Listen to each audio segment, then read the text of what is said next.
Shalom saudaraku dimanapun berada. Pada hari yang indah ini kita akan membaca satu Injil. Itu dari Injil Matius 1 ayat 18 sampai dengan ayatnya yang ke-25. Kita bersyukur sekali karena pagi ini kita bangun dengan tubuh yang sehat tanpa kekurangan satu apapun. Namun sebelum kita membaca firman Tuhan, mari kita berdoa.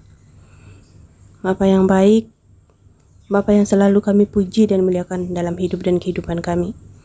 Padamu pada hari yang indah ini, kami anak-anak-Mu datang tunduk di hadapan hadirat-Mu, mengucap syukur dan berterima kasih oleh karena begitu besar pertolongan-Mu yang senantiasa Kamu berikan kepada kami. Pada hari ini kami akan membaca sebagian dari firman-Mu. Berkati kami, karena seperti firman-Mu berkata bahwa orang yang merenungkan firman Tuhan siang dan malam adalah orang yang diberkati Tuhan. Dimanapun kami berada, dimanapun tanah yang kami injak adalah tanah yang diberkati Tuhan. Dalam nama Bapa, Putra, dan Roh Kudus. Amin. Injil Matius 1 ayat 18 sampai dengan ayatnya yang ke-25. Kelahiran Yesus Kristus. Kelahiran Yesus Kristus adalah sebagai berikut. Pada waktu Maria ibunya bertunangan dengan Yusuf, ternyata ia mengandung dari Roh Kudus sebelum mereka hidup sebagai suami istri. Ayat 19. Karena Yusuf suaminya seorang yang tulus hati dan tidak mau mencemarkan nama istrinya di muka umum, ia bermaksud menceraikan dengan diam-diam. Tetapi ketika ia mempertimbangkan maksud itu, malaikat Tuhan nampak kepadanya dalam mimpi dan berkata, "Yusuf, anak Daud, janganlah engkau takut mengambil Maria sebagai istrimu, sebab anak di dalam kandungannya adalah dari Roh Kudus.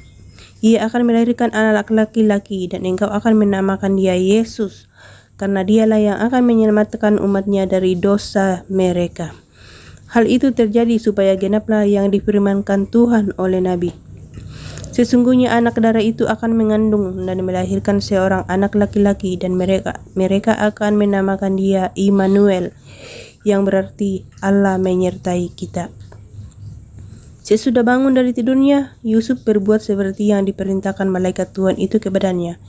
Ia mengambil Maria sebagai istrinya, tetapi tidak bersetubuh dengan dia sampai melahirkan anaknya laki-laki, dan Yusuf menamakan dia Yesus. Seperti yang kita baca tadi, bahwa Maria dan Yusuf ini bertunangan. Tetapi ketika sudah bertunangan, Yusuf melihat Maria ini sudah mengandung. Makanya Yusuf ingin diam-diam menceraikannya karena ia malu karena Maria ini sudah mengandung. Tetapi kita tahu bahwa anak yang ada di dalam kandungan Maria ini adalah dari Roh Kudus. Ketika Yusuf ingin mempertimbangkan bahwa ia ingin menceraikan Maria, maka waktu itu juga berfirmanlah Tuhan kepada Yusuf di dalam mimpi. "Yusuf, anak Daud, janganlah engkau takut mengambil Maria sebagai istrimu, sebab anak yang di dalam kandungannya adalah dari Roh Kudus." Nah, kita semua sudah tahu, kita semua sudah paham bahwa Yesus ini dikandung dari Roh Kudus, lahir dari anak darah Maria. Jadi bukan dari Yusuf. Yusuf ini sebagai bapak angkat, ya gitu. Karena ketika mereka bertunangan sampai Maria ini mengandung, sampai melahirkan, mereka tidak pernah bersetubuh. Jadi ketika itu Maria melahirkan seperti yang pada ayat 25. Di sini dikatakan bahwa tetapi tidak bersetubuh dengan dia sampai ia melahirkan anak laki-laki, dan Yusuf menamakan dia Yesus. Jadi Yesus ini lahir tanpa persetubuhan antara Maria dan Yusuf, walaupun mereka sudah bertunangan, menikah. Oke, semoga firman ini dapat kita pahami, dapat tertanam baik dalam hati dan pikiran kita.